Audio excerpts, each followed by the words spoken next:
नमस्कार, मैं आचार्य अनुपम जोली। अगर बात करें कर्क राशि वाले लोगों के लिए आगामी सप्ताह कैसा जाने वाला है, उस पे चर्चा करते हैं। आगामी सप्ताह से मतलब है 16 मार्च से 22 मार्च के मध्य। सबसे पहले राशिफल शुरू करें, उससे पहले इस हफ्ते में पड़ने वाले नववर्ष, हमारे नववर्ष विक्रम संवत 2083 की शुरुआत 19 मार्च से हो रही है। उसकी आपको ढेरों शुभकामनाएं। माता रानी आपके जीवन में सुख, शांति, समृद्धि लेकर आए। इस नवरात्रि आपके जीवन में खूब उन्नति हो। अब बात करते हैं राशिफल पे। तो ग्रहों में क्या-क्या परिवर्तन होने जा रहा है, उस पे चर्चा कर लेते हैं। एक तो बुध मार्गी होने वाले हैं, गुरु मार्गी हो चुके हैं पहले ही। बुध मार्गी हो रहे हैं 20 तारीख रात को 2:28 पर, और चंद्रमा का सफर मकर से मेष राशि तक रहेगा इस हफ्ते। तो इस हफ्ते में बाकी अगर हम देखें तो पिछले लंबे समय से बाकी राशियों को छोड़कर कर्क पे मैंने ज्यादा ध्यान दिया है। इसलिए दिया है कि लंबे समय से थोड़ा सा मिसफॉर्च्यून चल रहा है। अष्टम से ग्रह ज्यादा गुजर रहे हैं, हालांकि वो कम भी हो रहे हैं। तो जो आपकी परेशानियों के बादल है धीरे धीरे कम भी हो रहे हैं, पर अभी समाप्त नहीं हुए। तो चर्चा उसी से शुरू करके आपके जीवन के बाकी पहलुओं पे भी लेंगे। तो सबसे पहले तो बुध मंगल और राहु का अष्टम से गुजरना, और बुध मंगल राहु का अष्टम से गुजरना, जिसमें बुध से इतनी चिंता नहीं है, चिंता मंगल और राहु की है। राहु ये साल भर रहेगा, और अभी पिछले लंबे समय से है, 1.5 साल रहता है, तो अभी साल भर रहने वाला है। जो मंगल है वो शायद अप्रैल के फर्स्ट वीक 2 अप्रैल के आसपास चेंज हो गए, जहां तक मुझे ध्यान है।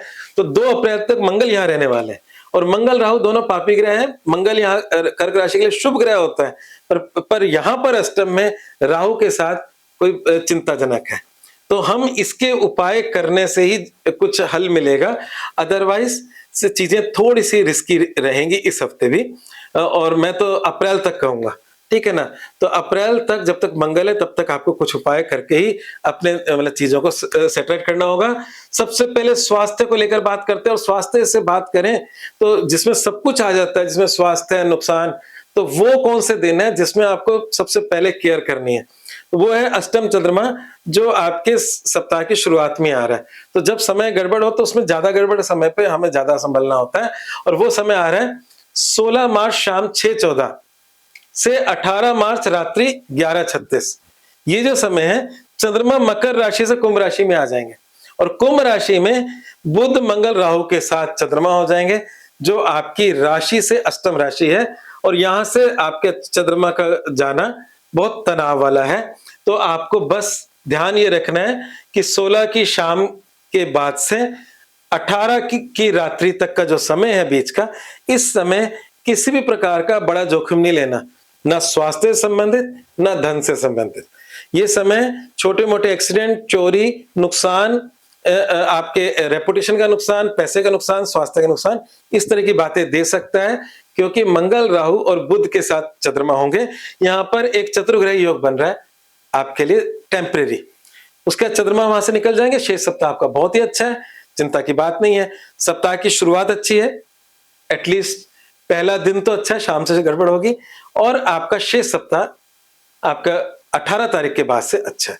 तो 19 से 22 अच्छा है, और आपका 16 का दिन अच्छा है। तो इन दिनों में सारे अपने काम कर सकते हो। इन 2-3 दिनों में थोड़ा सा आपको संभल कर रहना होगा, कोई भी जीवन का जोखिम नहीं लेना। आ जाते हैं स्वास्थ्य पे, तो स्वास्थ्य में इन दिनों में जोखिम नहीं लेना, शेष सप्ताह स्वास्थ्य के लिहाज से अच्छा है। और करियर में भी, व्यवसाय में भी, नौकरी में भी यही कहूंगा कि बस इन्हीं समय पे थोड़ा सा केयरफुल रहना है, खासकर बिजनेसमैन को। नौकरी पेशा वाले लोगों के लिए ऐसा कोई बहुत ज्यादा तनाव वाला समय नहीं है। नौकरी पेशा वाले लोगों के जीवन में सैलरी आती है। बिजनेस वाले लोगों के लिए डेली का एक रिस्क बना रहता है। तो जिनके सैलरी आती है उनके अष्टम घर से गुजरते ग्रह कभी तकलीफ नहीं देते। हाँ, गुप्त रूप से किए कार्य कुछ फायदा जरूर दे जाते हैं। और नौकरी पेशा वाले लोगों के लिए ये इतना बुरा समय नहीं है जितना बिजनेसमैन वाले लोगों के लिए, तो उनको ज्यादा केयर करनी है।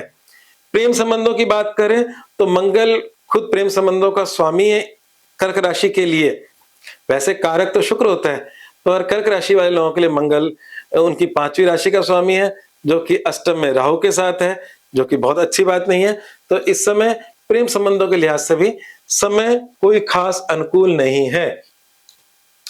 वैवाहिक जीवन की बात करें तो वैवाहिक जीवन के लिहाज से समय ठीक ठाक है, एक एवरेज समय है। सूर्य शनि की युति है, वो थोड़ा बहुत कष्ट देती है, परंतु भाग्य में उच्च के शुक्र के साथ है, तो मिला जुला समय है वैवाहिक जीवन का।